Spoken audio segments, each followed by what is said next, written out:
Saudi আরব ও সংযুক্ত আরব আমিরাতে অবস্থানরত প্রবাসীদের জন্য ১১,০০০ মেট্রিক টন ইলিশ রপ্তানি করবে অন্তর্বর্তীকালীন সরকার। আজ সোমবার সচিবালয়ে এক সংবাদ সম্মেলনে মৎস্য ও প্রাণী সম্পদ মন্ত্রণালয়ের উপদেষ্টা ফরিদা আখতার এই তথ্য জানান। উপদেষ্টা ফরিদা আখতার বলেন, নিষেধাজ্ঞা দেওয়ার কারণে ২০১২ সাল থেকে ইলিশ রপ্তানি বন্ধ।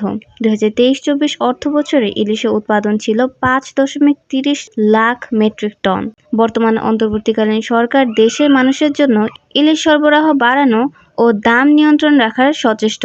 ফরিদা আখতার বলেন, পাশাপাশি বাংলাদেশের মানুষ যারা বিভিন্ন দেশে কাজ করছেন, দেশে রেমিটেন্স পাঠাচ্ছেন, এমনকি বৈষম্যবিরোধী ছাত্র আন্দোলনের সময় বিদেশে বসে বাংলাদেশের ছাত্র জনতার পাশে ছিলেন, তাদের অনুরোধের পরিপ্রেক্ষিতে সীমিত আকারে ইলিশ মাছ রপ্তানি পরিকল্পনা নেওয়া হয়েছে।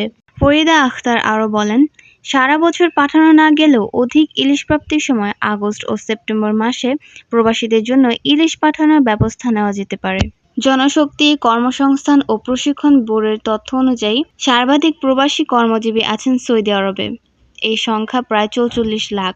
সংযুক্ত আরব আমিরাতে প্রবাসী আছেন প্রায় ২২ লক্ষ। মৎস্য ও প্রাণী সম্পদ মন্ত্রণালয় থেকে প্রাথমিকভাবে এই দুই দেশে মোট ১১,০০০ মেট্রিক টন ইলিশ রপ্তানির জন্য বাণিজ্য মন্ত্রণালয়ে সুপারিশ করা হবে। চলতি বছরের অগস্ট, সেপ্টেম্বর ও অক্টোবরের প্রথম সপ্তাহ পর্যন্ত সময়ের মধ্যে যা কার্যকর করার পরিকল্পনা রয়েছে। এরপর অন্যান্য দেশে পাঠানোর বিষয়ে বিবেচনা করা হতে পারে।